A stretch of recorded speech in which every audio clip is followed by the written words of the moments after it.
Okay, so this is going to be the second round of notes for our interrogation and reporting unit.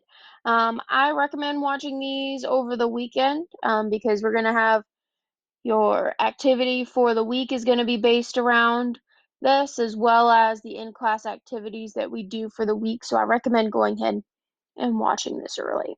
So this set of notes is going to focus on procedure and planning for an interrogation, as well as a few different interrogation techniques.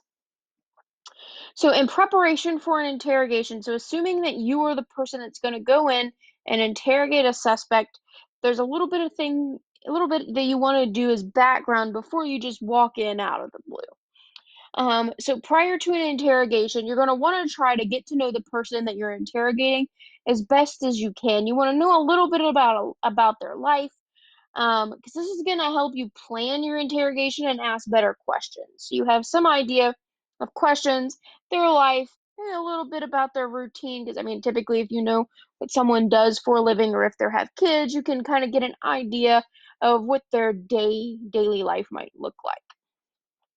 And from that, you want to plan out some questions that you want to ask and also how you want to ask them. You want to be sympathetic? Do you want to be accusing?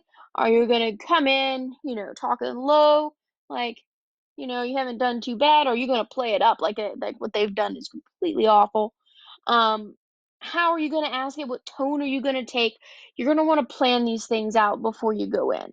And you're going to want to try to pick a theme that you want to stick to throughout the entire interrogation. Whether you're sympathetic, seeing their side, you're playing that you believe they're guilty, you're making things seem better than they are, or worse than they are, maybe a good cop, bad cop. But you want to try to have some type of theme that you want to stick to, how you're going to play it. Then you're going to want to plan out your physical setting. So sometimes officers don't really have too much to choose from as far as where they're interrogating someone, if it's an interrogation room in which it's filmed.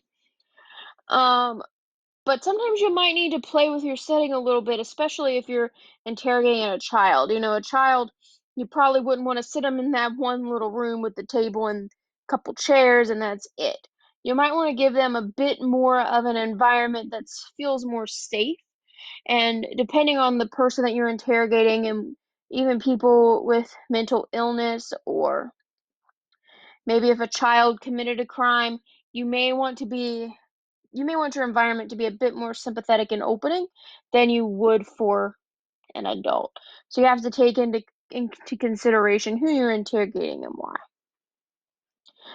So a little bit about organization. First, you need to organize the evidence that you have in the case. You need to be prepared to have it at hand to present to your suspect if the time arises, and you're probably also going to want to consider the order in which you want to present the evidence that you have, or if you want them to know that you have it at all.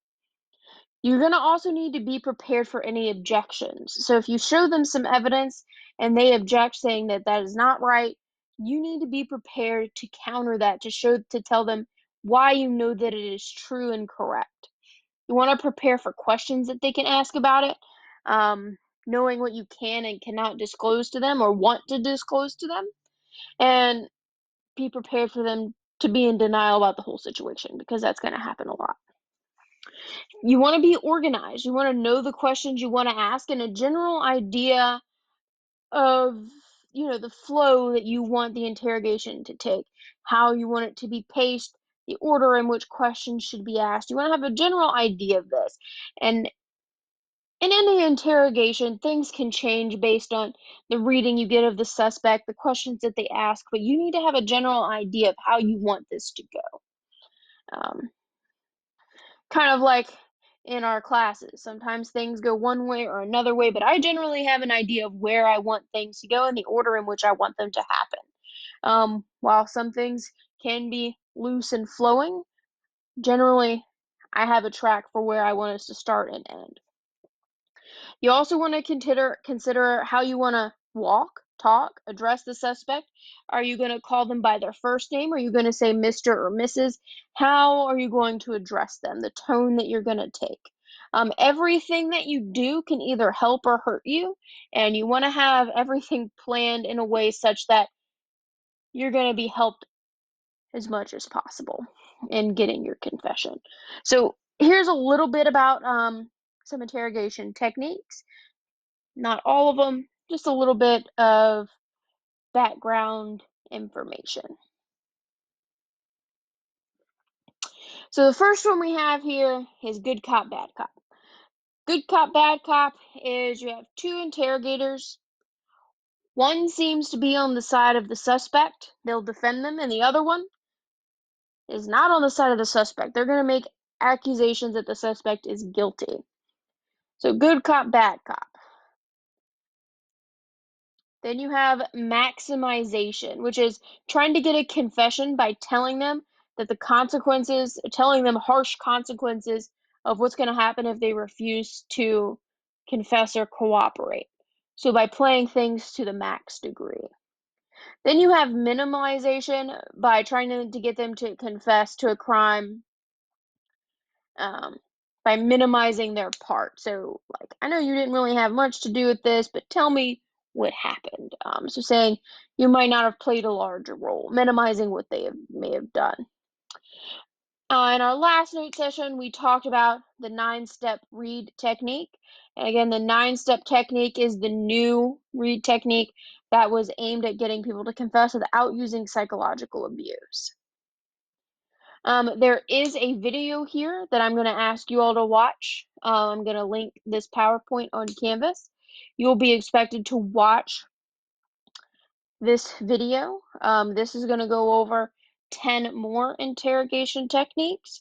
So be prepared to watch this video as well. You're going to have a couple discussion boards about some topics that come along with this video, including how to communicate with a child versus an adult. You will also have a discussion board post that's going to go over some advanced interrogation techniques. In class on Tuesday, we're going to talk about signs of deception, what it looks like to spy a lie, so how to spy a lie. And throughout the week, next week, your activity will be to plan out an interrogation, how you would go about interrogating a specific person in a given situation. All right, so if you watch this, make sure you answered the questions. You also have that video that's linked in here. It will be separate on Canvas. Make sure you check that one out as well.